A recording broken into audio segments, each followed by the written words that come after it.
Frances stared across the dinner table at Bryan, her mind a jumbled mix of concern and confusion. The once lively conversations that filled their meals had dwindled to uneasy silences, punctuated only by the clinking of silverware and the occasional murmur from their kids. "Hey, Bryan, how was work today?" Frances ventured, hoping to bridge the growing gap between them. Bryan barely looked up from his plate, his voice flat. Same old, nothing's ever new there." Frances bit her lip, pushing aside the sense of unease that had become her constant companion. "You've been saying that a lot lately. Are you sure everything's okay?" "Yeah, I'm just tired. You know how it is," Bryan replied, his attention already drifting away from the conversation. Frances watched him, her worry deepening. This wasn't the Bryan she knew, the one he used to come home bursting with stories, eager to share every part of his day with her. Now it felt like he was worlds away, even when he was sitting right in front of her. Later that night, after the kids were in bed, Frances tried again. "Bryan, we need to talk. You've been so distant lately, and it's not just work, is it? There's something more going on." Bryan sighed, a sound so heavy it seemed to carry all his unspoken burdens. "Frances, I told you, I'm fine, just tired, work, the kids, it's all a lot, you know." "But it's more than that, Bryan. You're not, you. And it's not just me noticing. The kids are asking why Daddy's so quiet all the time." Frances's voice trembled, betraying her growing fear. Bryan's face hardened, his voice rising slightly. "So what? You're saying I'm a bad father now? Is that it?" "No, that's not what I'm saying at all, Bryan. I'm worried about you. We're a team, remember? But lately it feels like you're somewhere else, and I don't know how to help you if you won't talk to me." Bryan stood up abruptly, the chair scraping loudly against the floor. "I'm going for a walk," he muttered, leaving Frances alone with her thoughts and a heart heavy with unspoken words. As the door shut behind him, Frances slumped against the table, a silent tear escaping down her cheek. This was not the life they had promised each other. This was not the Bryan she married. And for the first time, Frances allowed herself to entertain the thought that had been lurking in the back of her mind: something was terribly wrong. The unravelling of their once happy life seemed to accelerate with each passing day. Frances found herself walking on eggshells, fearful of what might trigger Bryan's next outburst or cause him to retreat further into his shell. One evening, as Frances tried to orchestrate dinner while managing their toddler's chaos, she called out to Bryan, who was ensconced in the living room, a permanent fixture on the couch lately. "Bryan, can you help set the table? Dinner's almost ready." No response. Frances raised her voice slightly, trying to mask her irritation. She heard the TV volume decrease, but still, no answer came. Walking into the living room, she found Bryan staring blankly at the screen, seemingly lost in another world. "Bryan, did you hear me? I could really use a hand." He blinked, turning towards her with a slow, almost deliberate pace. "Yeah, I heard you. I'll do it in a minute." Frances sighed, feeling a mix of frustration and concern. "It's just, with the kids being so fussy today, I could really use your help now." Bryan finally stood up, his movements sluggish. All right, I'm coming. You don't have to nag."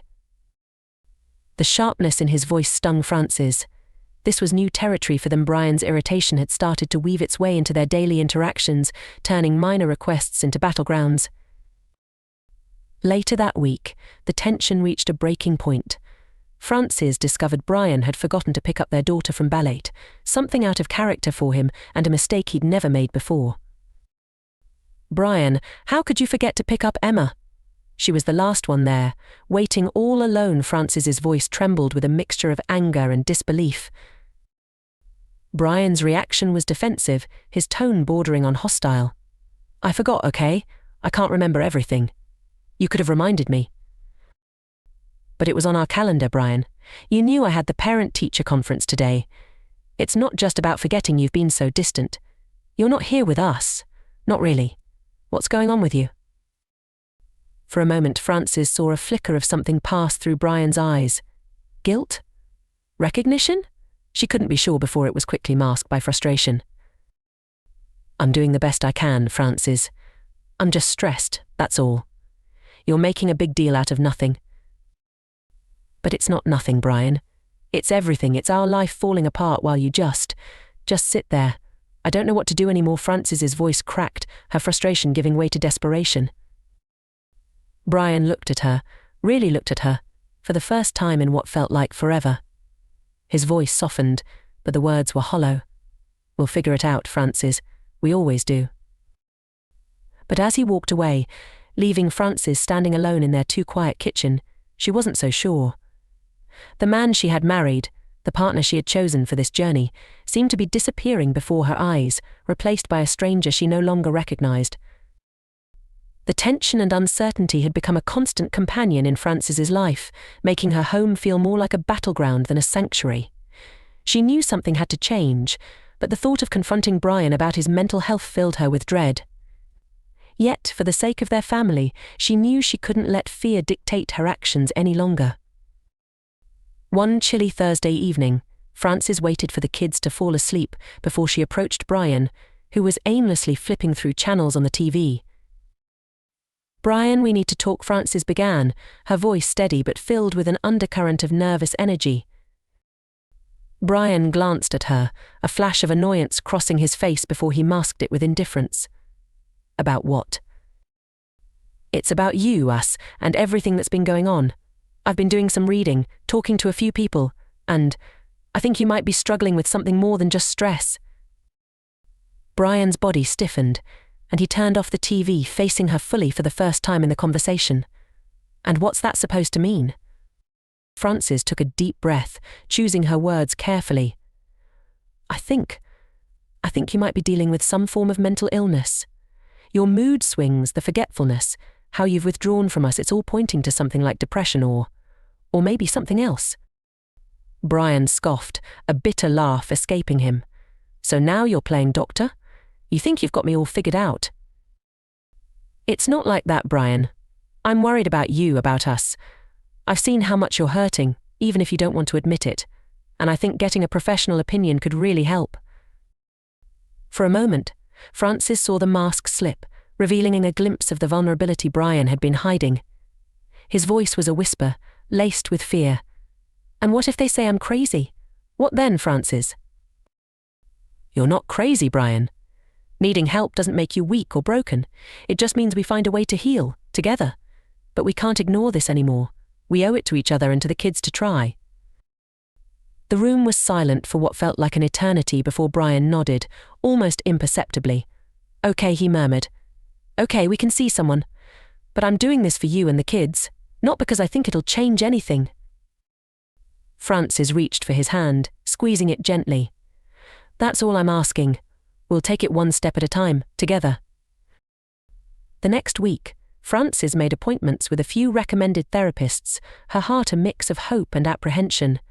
Convincing Bryan to attend was one thing. The journey ahead, with its potential for diagnosis and treatment, was an entirely different challenge.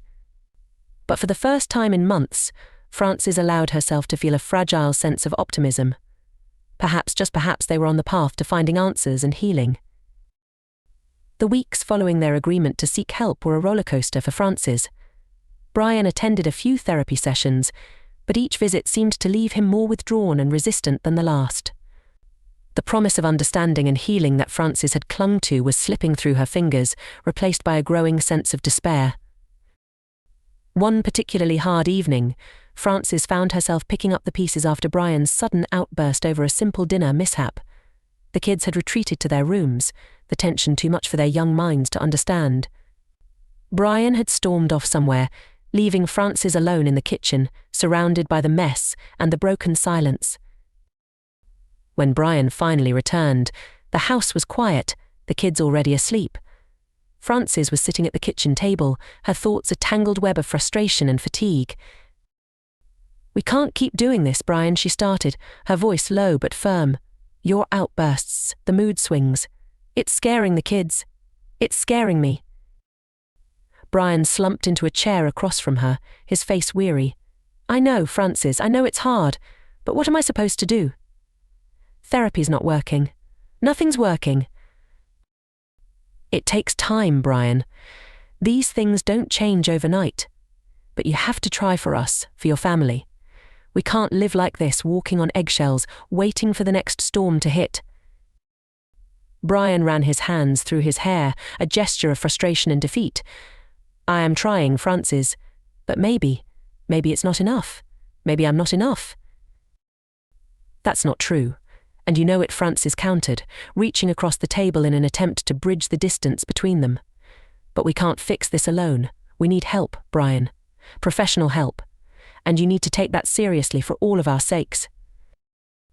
There was a long pause, the weight of their situation hanging heavily between them. Maybe it would be better if I just left, Bryan finally whispered, almost to himself. The words hit Frances like a physical blow. Don't say that. Don't even think it.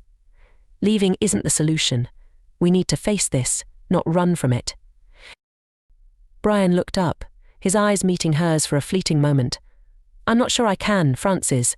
I don't want to hurt you or the kids anymore. Maybe you'd all be better off without me. No, Bryan. Running away won't solve anything. It will only make things harder, especially for the kids. They need their father. I need my husband, not someone who gives up when things get tough. The silence that followed was thick with unspoken words and shared pain. Frances knew they had reached a critical point in their marriage, a precipice from which there was no turning back. The path ahead was uncertain, fraught with challenges, but the alternative, a life without Bryan, a broken family, was unthinkable. We'll get through this, Bryan. Together, Frances said softly, more to convince herself than him. Bryan nodded, the faintest glimmer of resolve in his eyes. Together, he echoed, though the doubt lingered, a shadow across his face.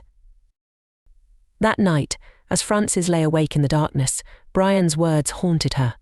The fear of losing him, not to his struggles but to his surrender, was a new and terrifying prospect. The breaking point had come and gone, leaving them in uncharted waters. The only way out was through, but the journey would demand every ounce of strength they had. Months had passed since Frances and Bryan had agreed to face his mental health challenges together. Despite their best efforts, Bryan's sporadic attendance at therapy and reluctance to fully engage with the process had led to little progress. The atmosphere in their home had become increasingly tense, the brief moments of hope overshadowed by long periods of despair. One rainy Tuesday evening, as Frances washed the dishes and Bryan sat silently at the kitchen table, staring into his untouched cup of coffee, Frances felt a familiar knot of anxiety tighten in her stomach. It was time for another conversation, one she had been dreading. Bryan, we need to talk, Frances began, her voice steady despite the turmoil inside her. I've been doing a lot of thinking about us, about our family and about what's best moving forward. Bryan looked up, his expression weary, as if he already knew what was coming. What are you saying, Frances? I'm saying that. Maybe it's time for us to consider spending some time apart. The words felt foreign as they left her mouth, but she forced herself to continue. Not as a way of giving up, but maybe as a way to give both of us the space we need to heal. Bryan's reaction was a mix of surprise and resignation. Is that what you want? To separate? It's not about what I want, Bryan. It's about what's necessary. For you, for me, for the kids. We can't keep going like this, hoping things will magically get better. We're stuck, and something has to change. Frances could see the hurt in Bryan's eyes, the way he struggled to process her words. So what? You're just going to kick me out? No, Bryan, that's not what this is. I don't want to kick you out. I want us to make a plan, together. Maybe you could stay with a friend or a family member for a while, just until we figure things out. And what about the kids? How are they going to take this? How are we going to explain it to them? Bryan's voice was laced with concern, a reminder of the loving father he still was beneath his struggles. We tell them the truth that sometimes adults need a little time to sort through their feelings, but that it doesn't change how much we love them. We'll make sure they know this isn't about them, and we'll do everything we can to keep things as normal as possible. Bryan nodded slowly, the weight of their situation settling over him. I never wanted any of this, Frances, you know that, right? I know, Bryan. And I never doubted that for a second. But wishing things were different isn't enough. We have to make the hard choices if we're ever going to find our way back to each other." The room fell silent, both of them lost in their own thoughts. Frances knew that suggesting a separation was a gamble, one that could either provide them with the perspective they needed to rebuild their relationship or drive an irrevocable wedge between them. But she also knew that continuing as they were was not sustainable. As Bryan finally stood and walked over to her, placing a tentative hand on her shoulder, Frances felt a small flicker of hope amidst the uncertainty. "Okay, let's figure this out together," Bryan said quietly, and for the first time in a long while, Frances believed they might just make it through after all. In the weeks following their decision to separate temporarily, Frances and Bryan navigated the complexities of explaining the situation to their children, coordinating living arrangements, and adjusting to a new normal. The process was fraught with emotional landmines and logistical challenges, but both were committed to minimizing the impact on their family. One evening, as Frances sat alone in the now quieter house, her phone buzzed with a message from Bryan. "Can we talk it, Reed?" She hesitated for a moment, unsure of what conversation awaited them, but eventually typed back, "Yes." The call came a few minutes later. Hey, Bryan's voice sounded small and unsure, a stark contrast to the man she had married. "Hey," Frances replied, her heart aching at the weariness in his tone. "How are you?" "I've been better," he admitted. "But I've also been worse. The therapy, I think it's helping, Frances. Really helping this time." Frances felt a surge of relief and hope at his words. "I'm so glad to hear that, Bryan. I've noticed a difference in our talks and how you are with the kids during visits. It seems like you're more present." "Yeah, I'm trying. Really trying. It's not easy, but I'm starting to see things more clearly now. Understand why I need to fight through this for me and for our family." Frances wiped away a tear that had escaped down her cheek. "That's all I've ever wanted, Bryan. For you to see that hope wasn't lost, that we could make it through this storm together." "There's something else," Frances Bryan continued, his voice hesitant. "I've been thinking a lot about us, about our separation. I miss you. I miss us, and I'm starting to wonder if there's a chance for us. Not right now, but eventually. To start over, maybe." Frances's heart skipped a beat at his words. The possibility of reconciliation had been a distant dream, one she had scarcely allowed herself to contemplate. "I miss us too, Bryan, more than I can say. But we need to take it slow, make sure the changes are lasting. For our sake and the kids." "I know, and I agree. I don't want to rush into anything and end up back where we started. I needed you to know that I'm hopeful.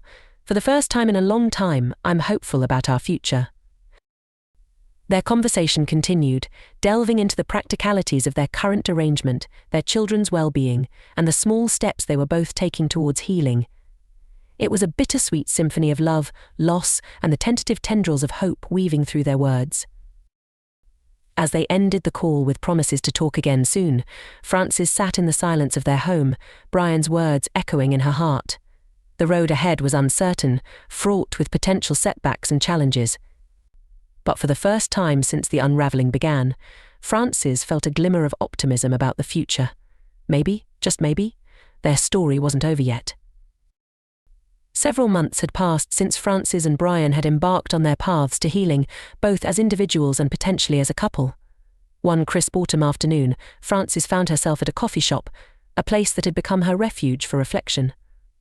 She sipped her latte, lost in thought, when her friend, Marianne, slid into the seat across from her. Marianne's presence was a comfort, a reminder of the support system Frances had leaned on heavily in recent times. So Marianne began, her tone gentle. "How are things really going, Frances?" Frances smiled, appreciating the directness. "Honestly, better than I expected. Bryan's making real progress with his therapy. And me. I've been doing some soul-searching, trying to figure out what I want our future to look like." Marianne nodded, encouraging her to continue. "And what have you decided?" "I'm cautiously optimistic," Frances admitted. "Bryan and I have been having more honest conversations than we've had in years. It's like we're finally seeing each other clearly again. But I'm also scared. Scared of getting hurt, scared of going back to how things were." That's understandable, Marianne said, reaching across the table to squeeze her hand. But you're both in a different place now. You've grown, individually and together. That has to count for something. It does, Frances agreed, feeling a wave of gratitude for Marianne's unwavering faith. I just want to make sure we're rebuilding on a solid foundation, that we're not just swept up in the idea of being us again without addressing the issues that led us. Marianne smiled, a knowing glint in her eye.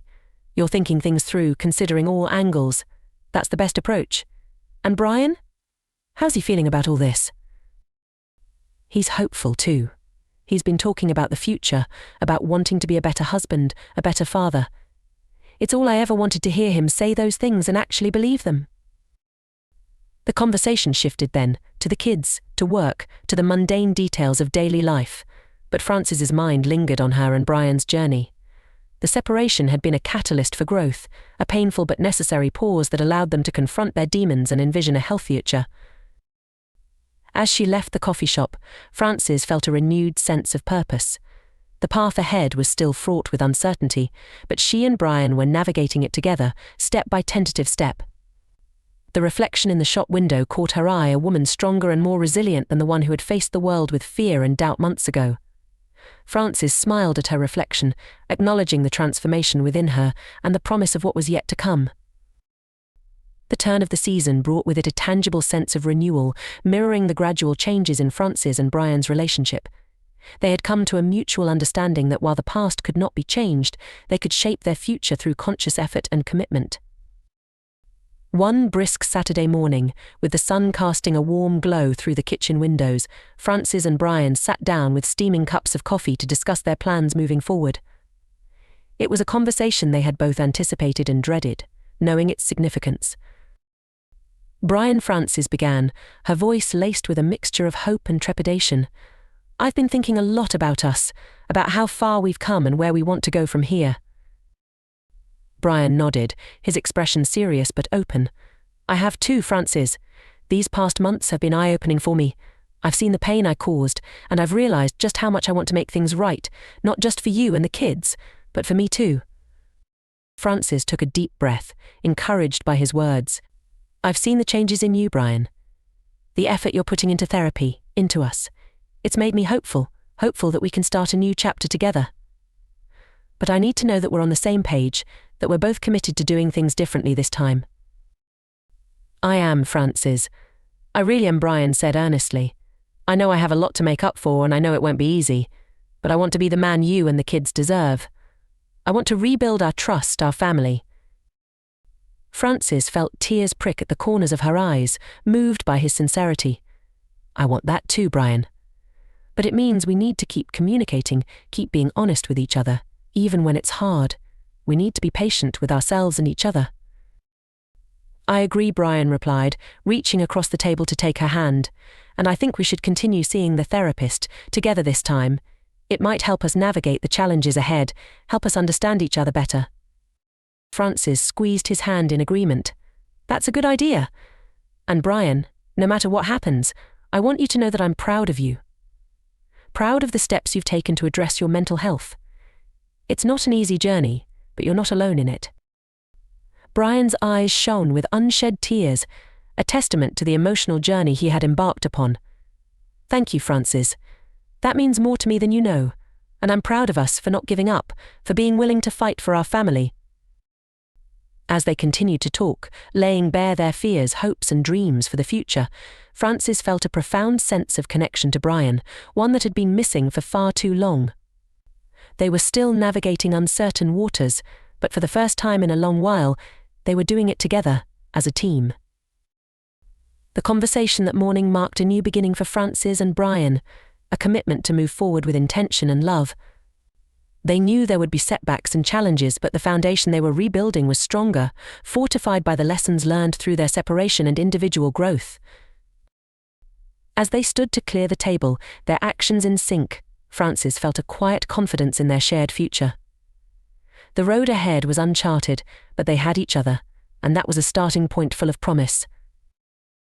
Months turned into a year since Frances and Bryan had decided to embark on a journey of reconciliation and healing. The path had been anything but straightforward, with its fair share of ups and downs, yet each step forward solidified their resolve to rebuild their relationship on a foundation of understanding, patience, and love. One quiet evening, as they sat on their porch watching the sunset, Frances broke the comfortable silence that had settled between them. "You know, Bryan, a year ago I couldn't have imagined us here in this moment, feeling this peace." Bryan turned to her, a soft smile playing on his lips. "I know what you mean. It's been a long road, hasn't it? But somehow it feels worth it. Every argument, every tear, it brought us here." Frances nodded, leaning her head on his shoulder. "It did. And it made me realize that healing isn't just about fixing what's broken. It's about discovering who we are in the process, who we can be for each other." Bryan took her hand, entwining their fingers. "I've learned so much about myself, about us. I never want to go back to the way things were, Frances. I want to keep moving forward together." "That's all I've ever wanted," Frances whispered, her voice thick with emotion. "To move forward together. But I also want to make sure we remember this journey, the lessons we've learned. I don't want to forget how far we've come." "We won't forget," Bryan assured her. "We'll keep reminding each other, keep talking, keep growing. That's the commitment we made, remember? To not let our past define our future." Frances smiled, tears of gratitude glistening in her eyes. "I remember, and I'm so grateful for it for you. I used to think healing was a destination, but now I see it's a process, a journey we're on together." Bryan squeezed her hand, a symbol of their shared journey, their shared commitment. "A journey I'm thankful for every day. You know, Frances, I used to be afraid of what the future might hold, but now I'm excited for it. For our future together." The sun dipped below the horizon, painting the sky in hues of orange and pink, a beautiful end to the day. Frances and Bryan sat in silence, soaking in the beauty of the moment, the beauty of their journey from brokenness to healing, from despair to hope. As they stood to go inside, Frances took one last look at the sunset, a reminder of the promise of new beginnings, of the endless possibilities that lay ahead. With Bryan by her side, she felt ready to face whatever the future might bring, knowing that together they could navigate any storm, any challenge. Their path to healing was not just about mending a marriage, it was about rediscovering each other, about building a future grounded in mutual respect, understanding and unconditional love. And as they stepped back into their home, hand in hand, they knew that this was just the beginning of their journey, a journey they were ready to embrace together. Let us know in the comments how this story has inspired you, or share your own experiences of overcoming adversity. Don't forget to like, share, and subscribe for more heart-touching stories like this one. Hit the bell icon to stay updated with our latest uploads. Your journey through the complexities of the human heart starts now. Remember, your story isn't over yet. It's just a new chapter beginning. Stay strong, stay inspired.